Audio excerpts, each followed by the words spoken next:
What's going on, everybody, and welcome back to the latest edition of Between the Hashmarks. I'm James Koklik, along with my co-host, Sean McCabe. What's going on, Sean? I am doing amazing. I was watching college basketball all damn day. Now we have a little intermission of the first half games of the day. We have the second half games of the day after the podcast. I can't wait. It's your favorite time of year. It is. It's definitely one of my favorite times of year. We've already had a couple major upsets, a couple major almost upsets. But, oh, man, it's freaking awesome. We've had so much going on in the NFL this offseason so far, especially this week. Jordy Nelson gets cut from the Packers. Jimmy Graham ends up on the Packers. Yep. I mean, Kirk Cousins to the Vikings. What else happened this week? I mean, we saw Jordy Nelson go into the Raiders. We saw Carlos Hyde on the Browns. We've seen Danny Amendola to the Dolphins. It's been crazy. This is why the NFL offseason, usually it's not this busy. Usually a lot of players will stay with their teams, and you don't see too many big names moving around in the NFL often. Usually those big free agents will get signed before the offseason hits. But this year was a little bit different. It was really entertaining, and it definitely caught my eye. And we're going to talk about the NFL offseason a little bit with one team in particular during my rant today. It's going to be a little shorter, as I'll explain in a little bit, but we have a special edition today. It's going to be March Madness. This is the best time of year for college basketball. The Final Four, the national championship game, has everybody watching, whether you're a college basketball fan or not. I almost said college football. See, I'm a college football guy, so I mean, roll Tide, baby, roll Tide. But anyway, so I want to get started today, and you know what? Let's start with my opening rant. Your number one source for sports. You know who I can't stand? Kevin Durant. He looks like Donald Trump and Hillary Clinton had a kid. Now, who can argue with that? I hate Boston. I'm the biggest Miami Heat hater you'll ever meet. I just don't understand where you're getting your bogus information from. What the hell are you even talking about? Well, I'm sorry you're too freaking sensitive to handle the truth. You think I'm crazy? I'm just getting warmed up. You're now Between the Hashmarks with James Koklak and Sean McCabe.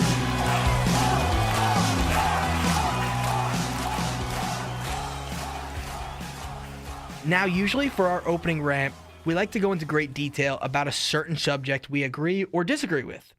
But with March Madness brackets looming in the depths, I'm going to keep this short and sweet. One specific topic that I felt needed mentioning today is the Cleveland Browns have made some major moves this last week. The Browns, who are 1-31 over the last two seasons, including an 0-16 season last year, only the second winless season in the history of the game, have acquired Pro Bowl quarterback Tyrod Taylor and three-time Pro Bowl wide receiver Jarvis Landry. These moves are perfect for the Browns as they gave up a combined 2018 third-round pick, fourth-round pick, and a 2019 seventh-round pick. Yes, you heard that correctly. After that is said and done, the Browns then shipped DeShone Kizer, their old quarterback now, to the Packers in a deal for DB Demarius Randall. Note I say DB because he played cornerback for the Packers, but will play safety for the Browns. Randall is 25 and a former first-round pick back in 2015 and has 10 interceptions since coming into the league a couple of years ago.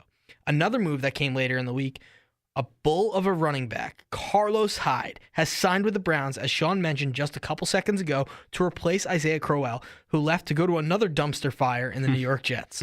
I like this signing as well for the Browns because Hyde was very effective in San Francisco and has a different style of running compared to Duke Johnson. They will complement each other really nicely. It will be hard to game plan for both. Now, I want to go back to the Taylor move. This is a brilliant move for the Browns because Tyrod is the perfect bridge quarterback. He doesn't turn the ball over often. He only has 18 interceptions for his entire career. He owns a 91.2 passer rating. And also, the one thing Taylor brings to the Browns is a rushing attack. Besides Duke Johnson, who I've already mentioned, Carlos Hyde, the newcomer. Yes, Taylor has over 1,000 rushing yards for his career to go along with 15 rushing touchdowns. He is definitely part of the Browns' answer, even if it is only for a couple of years. On to the Landry deal, the Browns are bringing in the receptions leader from 2017, and since coming into the league, a receiver that has accumulated 400 catches for 4,038 yards and 22 touchdowns since being drafted in 2014. He's a true number one receiver who is reliable and largely productive in the slot. Jarvis Landry, along with Tyrod Taylor, was Josh Gordon, Duke Johnson, now Carlos Hyde too, and potentially others are going to be a dynamic look for the Browns offense that Cleveland fans for years have been itching to see. The true question is, how does this affect the Browns going into the 2018 draft? Okay, obviously getting a running back, Carlos Hyde, and making these moves to get Tyrod Taylor, it puts into perspective, okay, they don't need to take Saquon Barkley, which is what everybody thinks that they need to do. They absolutely do not need to do that. You guys know from me, I do not think they should go with Saquon Barkley, even though I'm a Penn State fan. They should go with Sam Darnold because he looks like the best quarterback in this draft class. But I just want to go over a couple of the moves because some of them, I don't know. Jarvis Landry, he's a great player, but it is not significant for this team.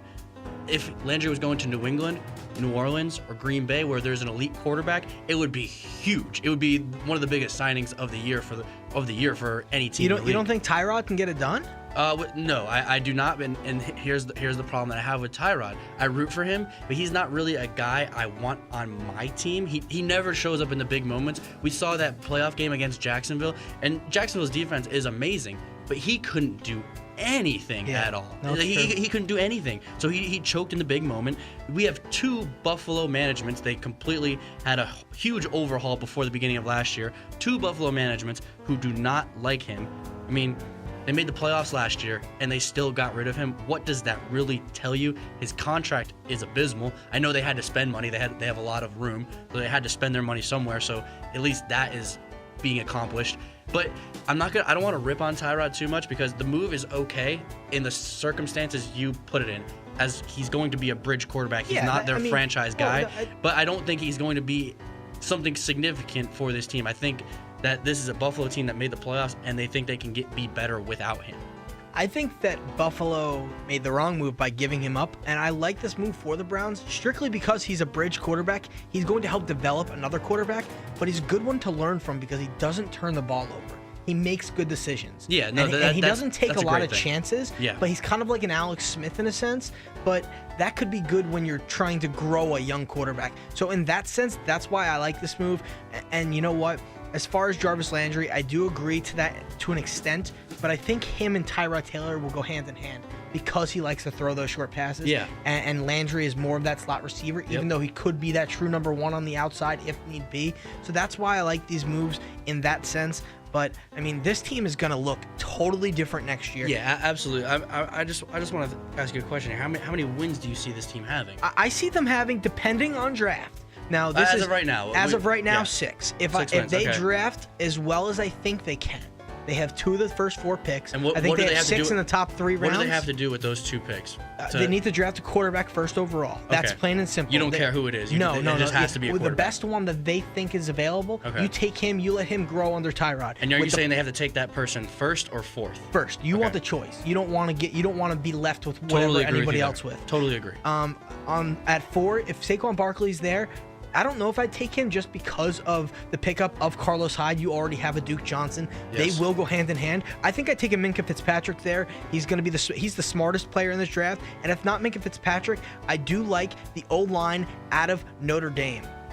Okay, all right. I can get behind some of that.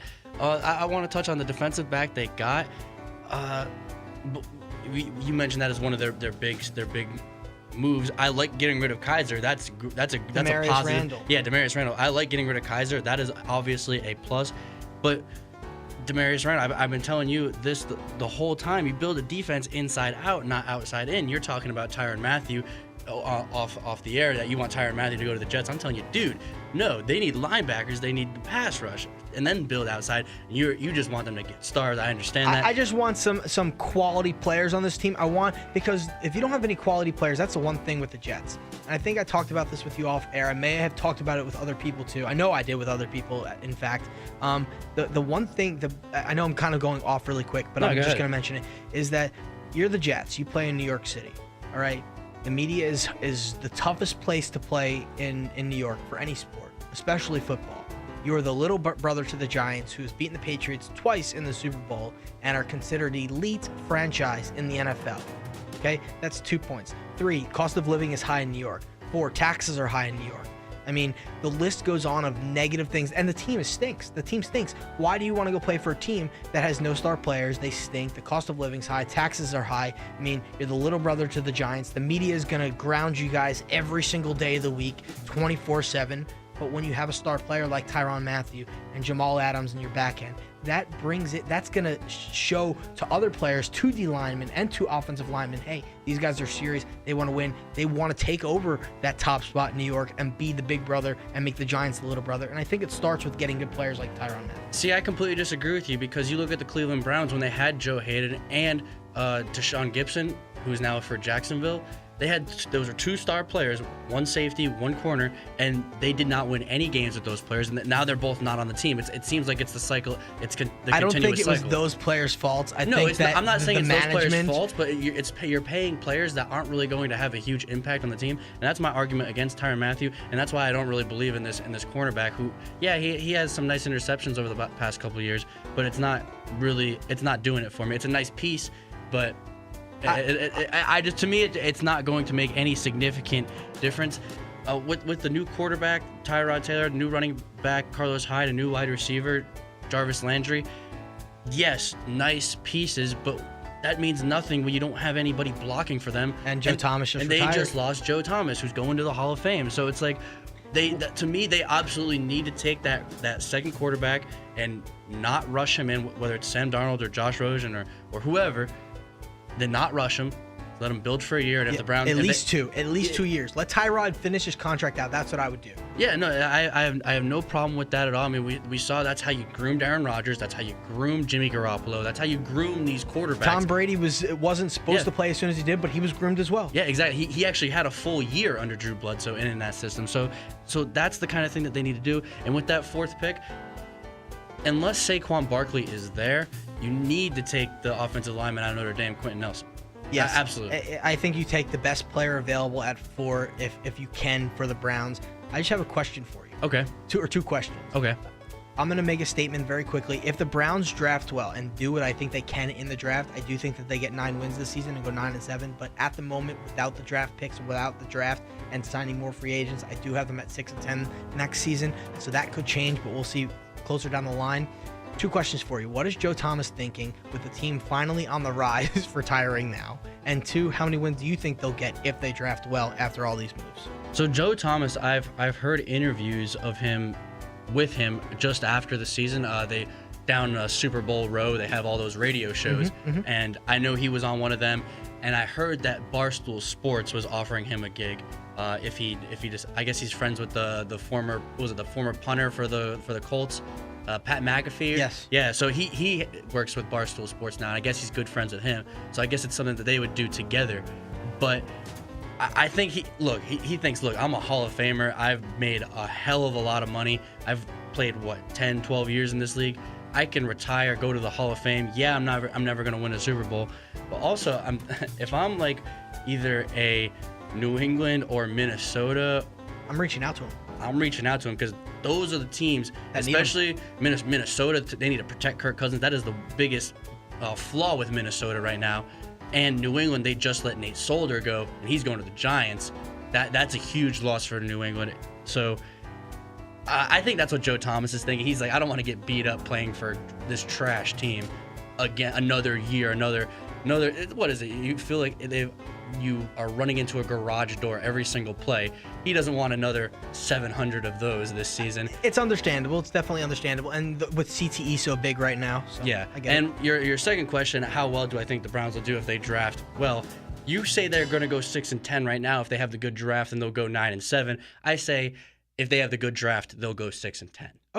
Okay, it's fair enough. If they have the ultimate draft where they take Darnold, they take the offensive lineman Quentin Nelson, they get a good running back, maybe the guy from LSU or from Auburn running back in the second round, if they drop that far, which they could. So I think if they do something like that, that'll really help them. They also need to sign another offensive lineman because in free agency because of Joe Thomas leaving. So, but you know what? I love talking football. That's what this show is mostly about. As much we all know I love talking about hockey. But coming up next, we got the one and only, the special edition of Between the Hashmarks, the March Madness brackets. Woohoo! Do you have the overwhelming urge to advertise something where it'll only reach 100 people? Well, don't we have the perfect thing for you? Right here, we will sell you this 30-second spot for whatever commercial you want, as long as you let us put this music with it. This music will be by Audionautics and Jason Shaw. Isn't this music fantastic? We sure think so, and that's why we're going to make you listen to it for a few more seconds. Now, back to the greatest sports podcast ever to be conceived. And we're back here on BTH, and what else is new? We talked football last segment. Hell yeah, we did. I love football. I can't believe that football's been over for over a month already. Where's time gone? And you know what's funny about it? It feels like it's a year-round sport because of just this is when free agency and this is when the combine is. This is when the draft is. This is when preseason is, and it's awesome. And we haven't even mentioned OTAs and you know it's all kinds everything of stuff. is great. So off-season workouts. So I mean, but we hate Roger Goodell, but I do want to give him credit for making football a year-round sport. yeah, I mean, you got to give credit where credit is due, but he doesn't deserve credit for a lot of things. But that he does deserve credit for. And this is the best time of year, though. We got March Madness now. We have other tournaments coming up that we're going to talk about in a couple weeks from now. Yes. But guess what? Right now is our March Madness tournament bracket-style challenge segment, whatever you want to call it. And you know what? We already had some crazy action today, crazy upsets. What's going on, Sean? So we had, I think it was 8 games already to start the day. We had Rhode Island and Oklahoma. Trae Young, everybody wants to see him play. A lot of people are saying Oklahoma shouldn't have even been in the tournament, but here's Trae Young. He's going to be a top 5, maybe a top 10 pick in the draft. So let's put them in. And he was super exciting. He had 28 points, 5 rebounds, 7 assists. Can't do it by himself. He cannot do it by himself, and that is what has been the theme about Oklahoma all year long. He does too much. Nobody else does anything. And Rhode Island ended up winning because they're a team full of seniors that know how to play in these clutch moments. So I bet you're happy. Oh my God, I was sitting on the edge of my seat. This game actually went into overtime. I believe it was 69-69, and a player for Rhode Island, he goes in for the layup, it rolls around the rim, and it bounces out to go to overtime. I'm just sitting here like, oh, we lost. What's going on? I just wanted to shut the TV off. I wanted to cry, but they pulled it off in overtime. E.C. Matthews had a couple big threes. Gonzaga almost was upset by number 13 seed UNC Greensboro, 64-68. I believe there was a minute and a half left in that game where Greensboro had the lead. Gonzaga hit a huge 3, and then they hit a couple free throws to win that game. That was awesome. We also had Kansas and Penn had this game super close with about 7 or 8 minutes left in the second half, and then Kansas pulled away and ended up winning by about 16 points. We just finished up with NC State and Seton Hall. Seton Hall won by about 11. You said you're a New Jersey boy. You cheer for them a little bit. Yeah, I grew up right around the corner from Seton Hall. So go Seton Hall. We just finished up with Miami and Loyola Chicago. This was the big upset of the day so far. Miami lost 62-64 to the 11 seed Loyola Chicago. And we just watched that replay. That buzzer beater was pretty insane. That's what people live for in March Madness. It was absolutely awesome. We also had another very close game between the 5 seed Ohio State and the 12 seed San Diego State. It was tied at halftime, 43-43. We were talking about it. There was a couple minutes left. And San Diego State, or not San Diego, I keep doing this. I keep freaking doing this. It's South Dakota State. Oh my God. Why do I keep doing this, James? I don't know, but I caught it right away. Yeah, I'm sitting over here with a nice grin on my face. Why are you laughing at me? I'm like, oh crap, I did it again. All throughout the prep, I kept calling South Dakota State, San Diego State, and I did it again. It's South Dakota State that almost pulled off the upset. They were down by 2 with 2 minutes left. But I thought it was 1 minute. I think it was 1 minute left. Yeah, in 1 minute left, and then boom, Ohio State pulled away. They ended up winning by 8. We also had Tennessee. They took care of business real quickly, 73-47 win over Wright State. Duke took care of business over Iona, 89-67. And that's where we stand right now. We just had a game tip off now. The number 1 seed Villanova and the number 16 seed Radford. I bet you never heard of them. Villanova currently has the lead there, 12-7. But it's been a good day so far of college basketball. Well, I kind of want to. We're going to go into our brackets, but I kind of want to go through a couple questions. All right. You are the master here, the zen of college basketball. I pretend to be at least. So hey, we all got our sports, right? Yep. So I want to start with what favorite is going to underperform in this tournament this year? Okay, yeah. So I have 3 teams that are highly seeded that I think are going to vastly underperform. I have the number 1 seed Xavier. They're in the West region, and this is a team that they're a known basketball powerhouse. They're always in the tournament every single year, kind of like Gonzaga, where they never really played in a huge conference and they moved to the Big East. The Big East is actually down this year. They have Xavier and they have Villanova. They're two top dogs in the country. But after that, there's really not much competition. Kind of falls off. Yeah, I mean, there is Seton Hall. They're not terrible. Providence, they're not terrible. It's not a terrible. It's an average conference with two really good teams. Yeah, exactly. So what I'm trying to say is Xavier, they're huge bullies. They pick on the rest of the Big East. They dominate those teams, and then they struggle against the good teams. They've lost twice to Villanova. They got blown out both times. It's not something I really want to bet on. I think they'll win the first 2 rounds because I don't really. I mean, they're not going to be the first. It's hard. Xavier's a 1 seed. If I'm not. Yes. Yeah, it's hard to lose to a 16 seed. Yeah. And then chances are you're going to face a 12, 11 seed somewhere in that range. If you're the 1 seed, you face the matchup of the 8-9 winner, which would be FSU and Missouri, and those are 2 teams that I don't believe in at all. So I think Xavier will actually move on after that as well. The second team that I have is Cincinnati. They're the number 2 seed in the South region, and they're a team that is kind of like the number 1 team in the country, Virginia, but they don't do it as well. And the style that Virginia plays, we'll get into later. It's that kind of style is not good for the NCAA tournament. We'll get into that later. And my third team is the number 4 seed Auburn in the Midwest region. Look, they had a great year all season long, but they faltered towards the end. That's not what I like to see, and they looked terrible in the SEC conference tournament. They were number 1 seed in that tournament, and they got whooped by I believe it was the 8 seed Alabama. So they Roll Tide, baby, roll Tide. So they just couldn't handle it. So those are the 3 teams: Xavier, Cincinnati, and Auburn.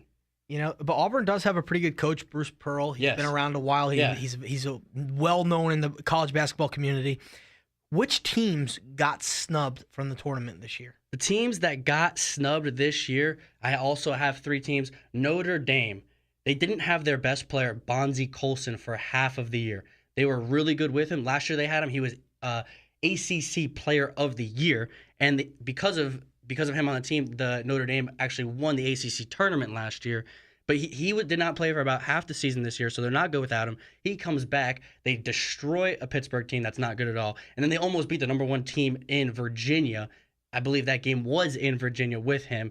And then they definitely were affected because Davidson beat Rhode Island in the A-10 championship game. So Davidson snuck in, kicked somebody else out. Steph Curry's old team. Yeah, exactly. So that obviously had an impact in Notre Dame not being in. I believe that the committee said that they were the last team that did not get in, that Davidson took their spot. Another team that I thought got snubbed was Louisville. They're a team that's better than Syracuse. Syracuse made the tournament, and they lost to the number 1 team, Virginia, on some BS. They were up by 4 points with 0.9 seconds left, and they lost at home. That is some flukiness that's absolutely crazy, and if they won that game, they would absolutely be in the tournament right now. And then the third team that I have is Middle Tennessee. They should have won their conference tournament, but they didn't. Conference USA. It was not a good conference this year. It's not a great conference overall, but it was actually down this year from where it normally is. They normally have 2 teams in the tournament. This year they only had 1, which was the team that ended up winning the conference tournament in Marshall. But this team has been really good over the past 3 seasons. They were the number 15 seed 3 years ago, and they upset Michigan State in the NCAA tournament. They had a nice win this season out of conference against USC. USC is a team that possibly got snubbed, but they got screwed because of the conference they play in, and they didn't win the conference tournament, which is absolutely it is what it is. But they should have been in the tournament. Well, now I kind of want to jump to a bigger team now. Okay. Does John Calipari, the coach of Kentucky, have anything to prove? Does he have anything left out there proving college basketball, especially this tournament? So I really respect John Calipari. He has that one and done system. It's working like clockwork. You have players, you bring them in. It's great that he can recruit them. He teaches them to, you guys need to. That's the one thing I hate about college basketball is the one and done. It's a stupid rule, but he's working with it perfectly, and he's manipulating that system, I think, to a T. But he has 1 title in 9 years. Nick Saban, correct me if I'm wrong, has 5 titles in 9 years. Yeah, and you can tell by that grin on my face. And it's harder to dominate the SEC in football than in basketball. This year, out of those 9 years, was the only year where the SEC was actually challenging. I think they made 8 teams in the tournament this year. Normally they have 4 or 5. So this year is the first year I give credit to Calipari for winning the conference tournament. because he's always bragging about, oh my God, we won the conference tournament. This is such a difficult conference. No, John, it's really not. But this year it was, so I do give you credit. But yes, he has to prove something. You can't be 1 out of 9 when you are getting all these one and done type players. If you notice, he's now taking shots at Duke. He takes shots at UNC. Those are the last 2 teams that are blue blood teams that won the national championship. And that's why he's always bragging about winning the NCAA tournament, because he's saying it's a tough conference and it's really not. This one and done thing, it's beginning to look like a sham, or look like a scam, a sham, whatever you want to call it, if he doesn't win another one. And his best year, his best season of coaching with his best team, they didn't win. Yeah, exactly. The national championship. Yeah, so in my opinion, he has a lot to prove, because how many teams in college basketball go undefeated and then win the national title? It doesn't happen very often. Exactly. But if you have a team that's that good, that's that better than everybody else, that team usually wins in college basketball. And that's what the 2014 Kentucky Wildcats were. And everybody thought this is a no-brainer. They're winning this tournament. I thought they were winning the tournament. I mean, and what happened? They get upset. It happens. Calipari is everything to prove. And you know what? If I'm Kentucky, I'm sick of just winning SEC tournaments. Yeah. We are a premier basketball school. I want to win national titles. If he's not getting the job done, what are the chances that he gets cut, in a sense, and fired within the next 3-4 years if he's not winning? See, I think that it is a possibility, but it's like, who are you going to get that's better? And I think that a lot of people don't think about that. They think, oh, we haven't won in a while with him. Why aren't we doing this? Why are we doing this one and done thing if we're not actually winning like national championships? But they are winning at a consistent basis. They are going deep into the tournament. They're just not winning another national championship, which is what needs to happen. The one difference that I see between Kentucky and Duke, and this may not be Duke's best player, but Grayson Allen, he's a senior. He's got to be a top 3 player on that team. Yeah, no, Kentucky doesn't have anybody like that. No, and you think of somebody like Marvin Bagley, who's considered maybe the number 1 pick or the number 2 pick in this year's upcoming draft. Kentucky, they get their players drafted, but it doesn't even matter. If you look at the footprint of the NBA, you look at DeMarcus Cousins, who went to Kentucky, Anthony Davis, who went to Kentucky. They're not really doing anything in the NBA. No, they're not. And you look at players that went to Duke. Kyrie Irving has a national title. I mean, they have players all over the place that are just winning. Not only a national title, but an NBA Finals title. That's what I meant. Yeah. He's got both. So it's just like the players that you are bringing in, they're not making a footprint on the NBA. You're not winning national titles. You keep bragging about winning an SEC tournament, which isn't really anything until this year. Absolutely, you have something to prove. You need to go out and win another title. But, all right, so the first round matchups really aren't too intriguing. You got the 1 versus 16. I mean, that's kind of a wash. 2 versus 15. Most of the time, that's a wash. Most of the time, So going on with that, what are some highly anticipated second round matchups that you're looking for? So second round matchups that I am looking towards are Arizona and Kentucky. I mean, that should be a good one. Yeah, those are 2 teams where Kentucky, we were just talking about, they have something to prove. They need something to prove. They're actually a 5 seed, which I think is a little weird. Maybe they should be a little bit higher. But they're going against the number 4 seed, Arizona, who dominated their tournament, their Pac-12 tournament. And it seems like DeAndre Ayton is the real deal. And it seems like they kind of have this us against the world mentality ever since the allegations came out. So that is one matchup I'm looking forward to in the second round. And then West Virginia and Wichita State. West Virginia is a 5 seed, but I've had them in my top 10 or 15 all year. And I don't understand how they're a 5 seed. They're a 3 seed at worst. And Wichita State, that's a team that's been in the tournament every single year for the past few years. They've been really good. So if you don't follow college basketball, you have no idea that Wichita State's even a college. Yeah, exactly. But they're in the national conversation every year. Yeah, those are the 2 games that I would be really looking forward to in the second round. Moving on to question number 5 for you. Okay. Will we see a Cinderella this year? I mean, every year we see a 15 or a 14 or a 13 seed, maybe 12 or 11 diving in all the way to the Elite 8, to the Sweet 16. Are we going to see a team within the 10 to 16 seed range make it as far as the Elite 8 this year? So I think it's possible with Texas. They got Mohamed Bamba back, which is their big center that dominates down low. And their coach, Shaka Smart. That name should sound familiar to you because he was the one who built up the VCU program that made 7 NCAA tournaments in a row until this very season. Why didn't they make the NCAA tournament this year? Because he's been gone for the past 2 seasons building up Texas, who hasn't been good since Kevin Durant. I remember the day Shaka Smart was hired. It was all over ESPN. Yep. And all they could say that it was a great hire. They had nothing but good things to say about their coach. And that's a team that they love to run up and down the court. So I would say Texas is definitely a dark horse. West Virginia, I put as a dark horse simply because they're a 5 seed when they should be, in my opinion, a 2 or a 3. But this is a team that looks they play some of the best defense in the country, and they can shoot the ball like nobody else. So I think West Virginia as a 5 seed, if they make it, I'm predicting them to go to the Final Four. There's a little teaser on one of my Final Four teams, West Virginia. So because I have them going so far as a 5 seed, I put them as a dark horse as well. Okay, that was my next question. Who are your dark horses? That question was answered. But you know what? A lot of drama happened in college basketball this season with good teams, not with teams that could be Cinderella stories. We're talking about Michigan State and Arizona here. Okay. With Arizona, Sean Miller, their head coach was videotaped, or FBI caught him talking about giving DeAndre Ayton $100,000 to come play for Arizona. Miller was actually he sat out a game. He sat out one game. And then I'm surprised to see him come back so soon. DeAndre Ayton did not sit out any games. Why would he, though? I would take the $100,000 if it was put in front of my face, too. So, but that being said, we all know what happened with Michigan State. Sean, my buddy here, he did an excellent rant, I want to say 4 or 5 weeks back now. And it was our best episode yet. It's the most downloaded episode yet. Everybody apparently loved the rant. I mean, so, and I've told you that rant was gold. But anyway, with all that happening, 2 great teams here. We got a 4 seed and a 3 seed. Yep. Is that going to affect them in the tournament this year? So with Arizona, like I said, they look like a team on a mission. They have that us against the world mentality since the allegations with Sean Miller and DeAndre Ayton.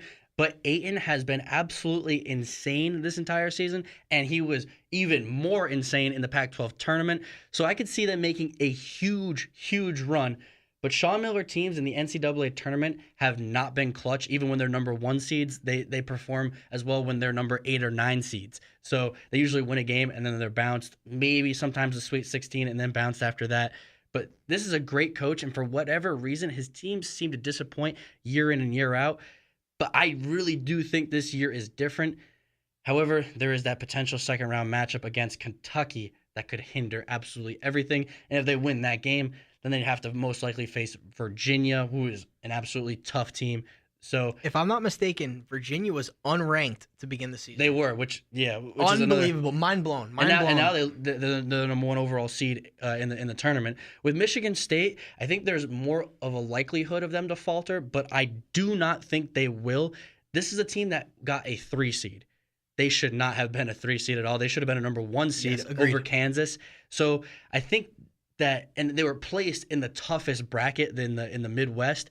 So the committee definitely had some sort of punishment for Michigan State, because I think it would be a PR nightmare if Michigan State ends up going to the Final Four, because every single round, each weekend they win, they move on to the next weekend. Oh, Michigan State won. Oh, they had these Larry Nassar allegations and everything that happened with that, and not to mention their entire culture. So it's going to be a lot of bad press because they keep on winning. So I think the committee really wanted Michigan State to lose by giving them a crappy seed and putting them in a very tough bracket. But I do want to say it also is that us against the world mentality, and the Big Ten tournament was played the week before. This is the first time they've ever done that, which gave them a huge amount of rest. They've had about, I want to say something like 10 or 11 days off from their last basketball game. That's big time. Yeah. So that is huge rest. And it was said by Tom Izzo, we are tired. We need rest. So I think that this extended break could definitely help them. But I would say, and they would have a tough matchup in the Sweet 16, possibly against Duke. So I have to agree with you there. I don't think that this will affect either team. I think that it will affect the universities themselves. Yeah, because they're going to get bad press because of it. Yeah. But the players themselves, the coaches themselves, I think they're looking at what they have at hand. They have to play these games. They want to win the national championship. these players aren't going to play for Michigan State forever. No. They're not going to play for Arizona forever. No. These players, a lot of them who are good, will be leaving after this year to go to the NBA. They don't care what happens to these universities after this. Yeah, they're DeAndre focused Ayton on, doesn't care about that. He's Exactly. going to be gone soon. He's all about what's going on now, and I think that these teams are focused. They're laser focused on trying to win this national championship because, yes, they call it March Madness for a reason, and, everything, it's just madness. Yeah. Literally, it's madness everywhere, and we saw it today with Loyola Chicago beating Miami. Yep. I do want to ask, who would be the ideal Sweet 16 candidates to play for, make it that far? What would be the ideal matchups? Okay, so I gave you one already with Michigan State and Duke. I have one, Virginia, and whoever wins between Arizona and that Kentucky game. That game is going to be absolutely insane. You'll have to find that out when we go through our brackets. Exactly. Also, Gonzaga and Xavier. That would be a rematch of last year's Elite Eight. That could be a Sweet 16 matchup.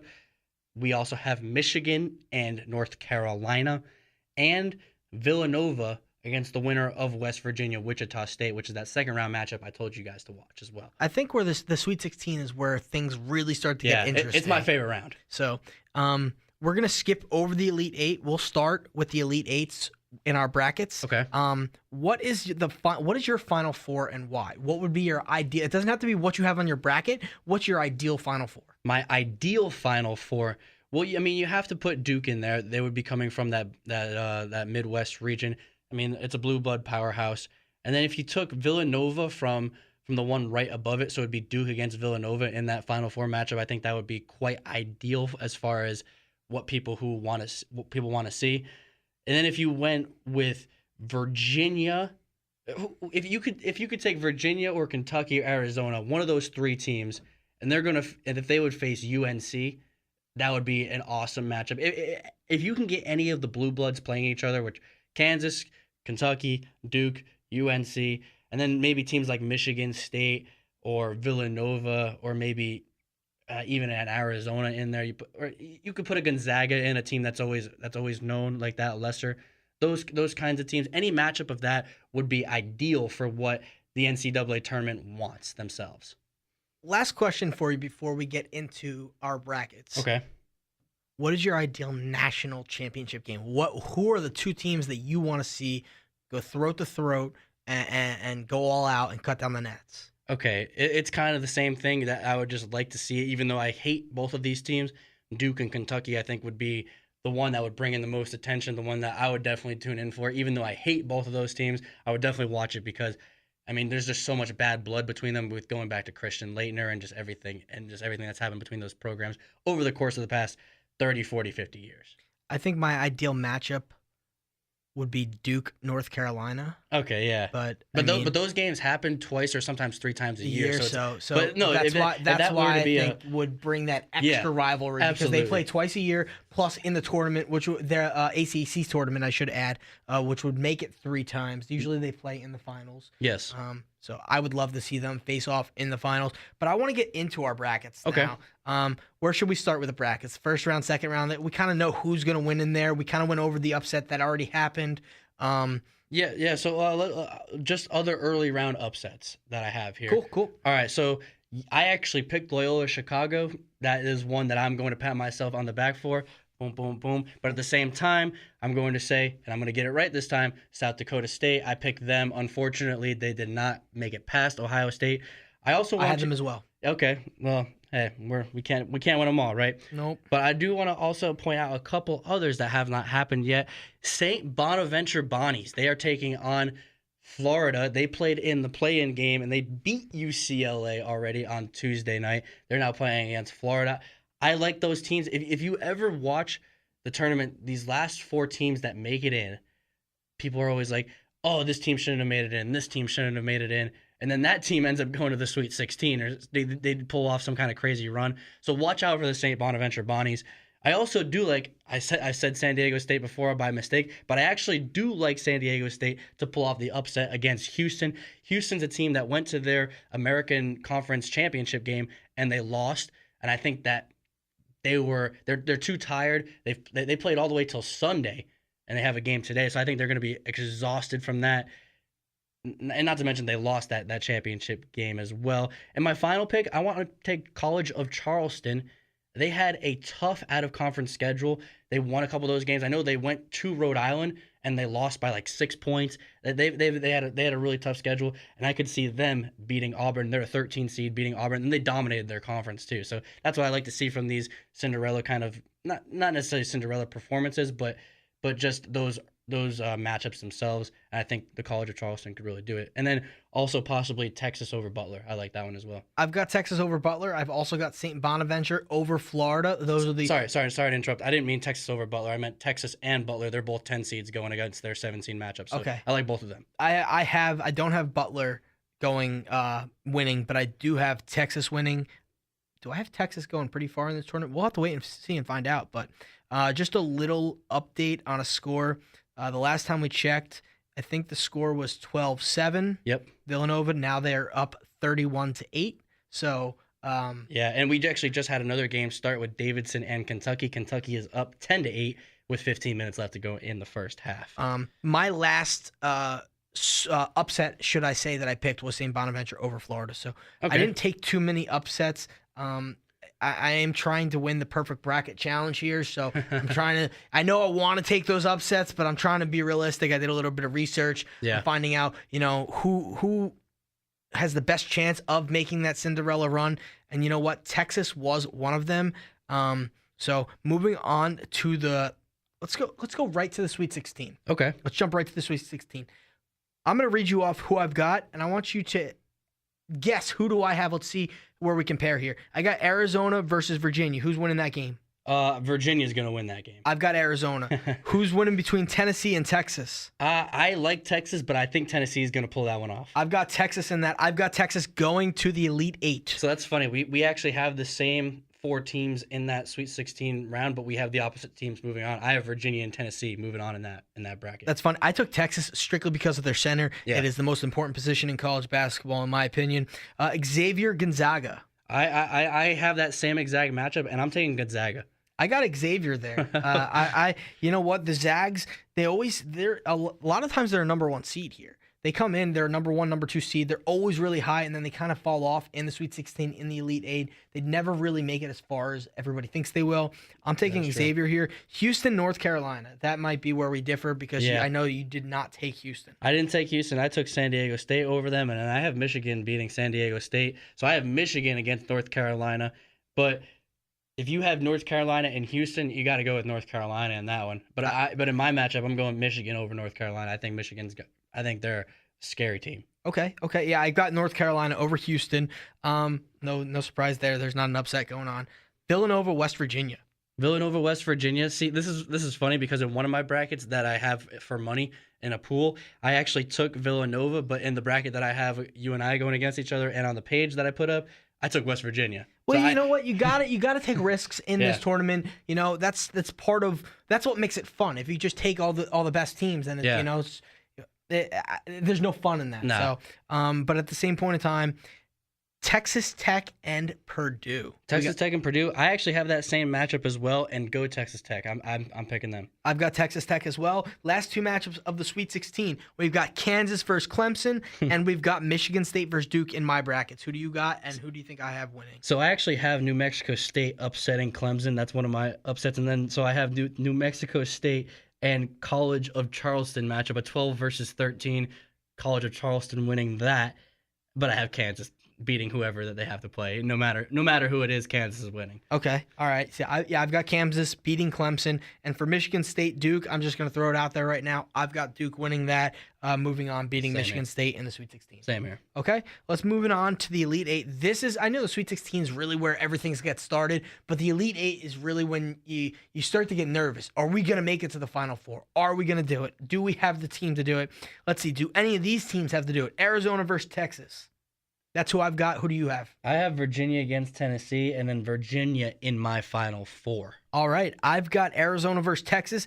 I've got Arizona moving on to my Final Four. If I could just take 1 minute to talk about Virginia. Virginia, this is a team that has been very highly seeded over the past couple of years. They get a 1 seed or a 2 seed, and they never really seem to be able to move on in deeper into the tournament is because the style they play, like I was talking about, it's Cincinnati, same style. It doesn't do well in the tournament. It's hawk on defense, which you think would do well in the tournament and would be successful, but because you are so worried about defense, you're too tired for They offense. get burnt out. Exactly. So if you're playing a team that can really shoot well, you're in for a lot of trouble. However, the difference with Virginia this year is they actually have the shooters, which give them a better offense than in years past. They have the best defense in the country, and then their margin, I believe, is also the best in the country for how many points per game they average to how many points per game they give up.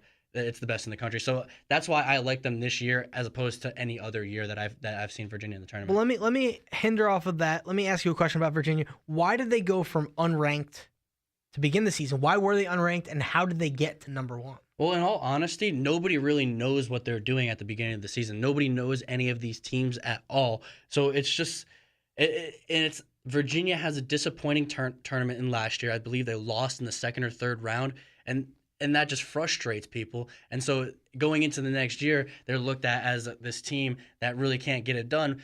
Everybody forgetting that they're a great regular season team. They're great at defense. They have a really good coach. And then this year, their 3-point game was way above what it normally is. And if you look at their last 5 years, they led the nation every single year in defense, and this year is their best year. All right. So we already did the South in the Elite Eight. What about the West? Who So do you the got in West, I have Gonzaga and Michigan, and I have Michigan going to my Final Four. I think this team is dangerous. I picked them in my Big Ten championship. I picked them from the beginning to win that. I actually won a couple bucks off of that. Made me very happy. And they had that huge break. And this is a team that's really hard to figure out on defense. So I think this team is poised to set themselves up perfectly for a huge run. I've got Xavier and North Carolina in the Elite Eight out of the West. And I've got North Carolina winning that game. And no surprise here. Blame you. But you know what? They've been to back-to-back national championships. They are the reigning national champions. Yep. They could have won the year before that, but I mean... And they went to the ACC tournament and lost to Virginia. So but they lost to that one shot, the three-pointer against Villanova. Yep. So, I mean, they could have been back-to-back national champions in a sense, and they got a veteran team with Berry back there and all kinds of players. So I've got North Carolina moving on. I think that their veteran leadership and the experience they have on that team will go a long way. What about in the East? I've got Villanova and Texas Tech. Really quick, Villanova, number 1 seed, they are going down. I've got Texas Tech moving on to the Final Four, and I don't think a lot of people have that pick. No, I don't think many people do. I think a lot of people have Texas Tech possibly losing to Stephen F. Austin tomorrow, but I don't think that will happen either. Or actually, I believe that's today, but no, a lot of people have that upset happening. I don't think that'll happen. West Virginia, I have against Texas Tech, and I have West Virginia in my Final Four. I teased you about that earlier. Here it is, West Virginia. This team is incredibly dangerous. Can't believe they're a number 5 seed. West Virginia, they have great defense, as good a defense as Virginia, and I think they have a better offense. So yeah, give me West Virginia in my Final Four. What about that dreadful Midwest bracket? Not dreadful, bad dreadful. I mean dreadful for the players who have to play in that bracket. It's an absolute gauntlet in there. I mean, you had like 7 or 8 teams that have been in the top 25 in that bracket there. It's like a little mini March Madness in itself. Yeah, so that is going to be absolutely insane. But I have Duke beating Kansas. I mean, I picked Kansas as my team to win it all at the beginning of the year. I love their point guard Devontae Graham. He hasn't disappointed at all, but they look a little shaky compared to most years. Even today against Penn, the number 16 seed, they didn't look that good until very late. They ended up winning by 16. So I do have Duke in my Final Four beating Kansas. It's funny that you say that because I've got Kansas losing to Duke in my Final Four. Yeah. And so Duke is in my Final Four. I don't know the score. So we share one team in our Final Four, and that's Duke. Yes. And it's funny. I actually picked Duke at the beginning of the season on our podcast to win it all, and you picked Kansas. So it's just it's a little funny how we've got the two teams. Yeah, you flipped. You became the bandwagoner. Yeah. Kind of like all those Seattle Seahawks fans. But you know what? It's a little joke. There's a little joke on the internet that the Seahawks lost. They could lose Earl Thomas. They lost Richard Sherman. They lost Jimmy Graham. They lost Jimmy Graham. They lost Michael Bennett. And they also lost a lot of bandwagon fans too. But that's besides the point. I know it's a little corny joke. I hope somebody got a laugh out of that, but you know what? Whatever.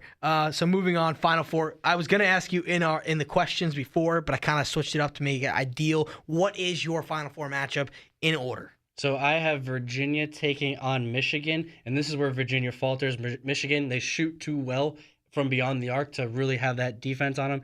Michigan is going to win that game. And then West Virginia against Duke. This is where I think West Virginia starts to fall off a little bit, and they lose this game. I have Duke against Michigan, and then I have Duke winning that game on a final second buzzer beater. We'll say 68-67. All right. Well, you know what? How about I've you? got Arizona versus North Carolina, and I've got Texas Tech versus Duke. Mm-hmm. And what did I say my ideal matchup was for a national championship? You said it was UNC and Duke. All right. 2 of those teams are in my Final Four. Mm-hmm.